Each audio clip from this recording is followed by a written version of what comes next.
माझा पहिला प्रश्न आहे की बकरी ईद का साजरी केली जाते, म्हणजे हा सण साजरा करण्यामागचा उद्देश काय आहे.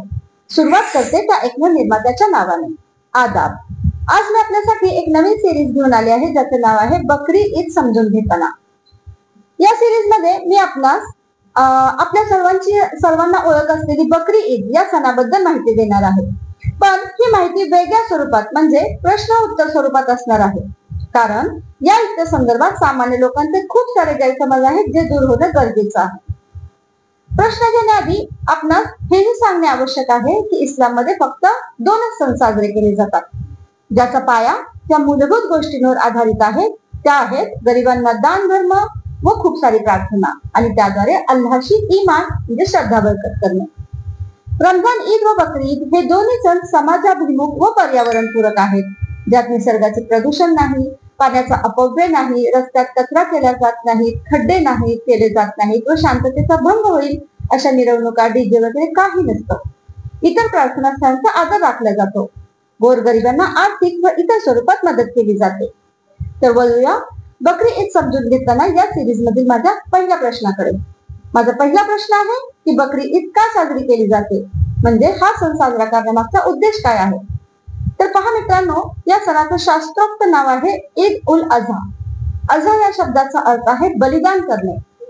लोक जास्ती करून बकऱ्यांचे बलिदान होताना पाहतात, म्हणून साहजिकच या सणाला बकरी ईद असं नाव रूढ झालं. बकरी ईद समजून घ्यायची असेल तर प्रथम आपणास पैगंबर इब्राहिम यांची जीवनी जाणून घ्यायला हवी.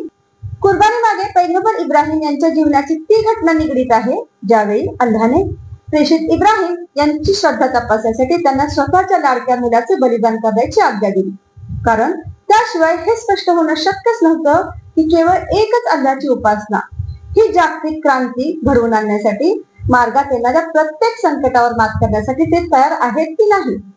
तेव्हा प्रेषित इब्राहिम अत्यंत निष्ठेने, पूर्ण समर्पणाने अल्लाच्या आज्ञेला चरण गेले व मुलाला कुर्बान करावयास तयार झाले, जे मूल त्यांना वयाच्या 86व्या वर्षी प्राप्त झाले होते. पण त्या अंतिम क्षणी अल्लाहने त्यांच्या मुलाला वाचवलं आणि त्या जागी एक दुंबा म्हणजेच एक मेंढा पाठवला. ही घटना आपल्याला काय शिकवते, तर अल्लाहने त्यांच्या समर्पणाची भावना फक्त मागितली, प्रत्यक्षात बलिदान घेतलं नाही, म्हणजे फक्त परीक्षा होती ती. तेव्हा बकरी ईदचं खरे उद्दिष्ट आहे अल्लाहला वैयक्तिक वचन की आपणही अल्लाहवरची श्रद्धा, समर्पण आपल्या जीवनात टिकवणं, गरज पडल्यास सत्य मार्गात सर्वस्व त्यागावयास तयार राहणं, अगदी स्वतःचा जीवही. इथे एका उदाहरणाद्वारे मी तुम्हाला समजावते की समजा एखादा सामान्य व्यक्ती पोलीस स्टेशनला एका खऱ्या गुन्ह्याची साक्ष द्यायला निघालाय, तर त्याच्या मनावर किती दडपण असू शकते. गुंडाकडून धमकी येईल, वरून राजकीय दबाव पडेल, कुटुंबाच्या असुरक्षिततेचा प्रश्न निर्माण होईल, नोकरी धंद्यावर चौकशी बसेल, इत्यादी इत्यादी. अशा वेळी त्याचं मन खंबीर होणं खूप आवश्यक आहे आणि हे मन खंबीर धाडसी करावयाची पूर्वतयारी म्हणजेच कुर्बानी, ज्याद्वारे मनुष्य स्वेच्छांचा त्याग करायला शिकतो. तेव्हा बकरी ईदचा उद्देश प्राणी कुर्बान करण्याची प्रथा असं मर्यादित नक्कीच नाही, तर तो जिवंत संदेश आहे मानवजातीला वाईट इच्छांचा त्याग करण्याची, प्रत्येक परीक्षेला समोर जाण्याची प्रतिज्ञा. ही प्रतिज्ञा समर्पणाची, श्रद्धेची आणि अल्लाहवर पूर्ण विश्वासाची आहे. आता पुढच्या व्हिडिओमध्ये आपण पाहणार आहोत माझा दुसरा प्रश्न, म्हणजे कुर्बानी हिंसा आहे का. तेव्हा आमच्या चॅनलला नक्की सबस्क्राईब करा, जेणेकरून नवीन व्हिडिओची नोंद आपल्यास आपोआपच मिळेल. धन्यवाद.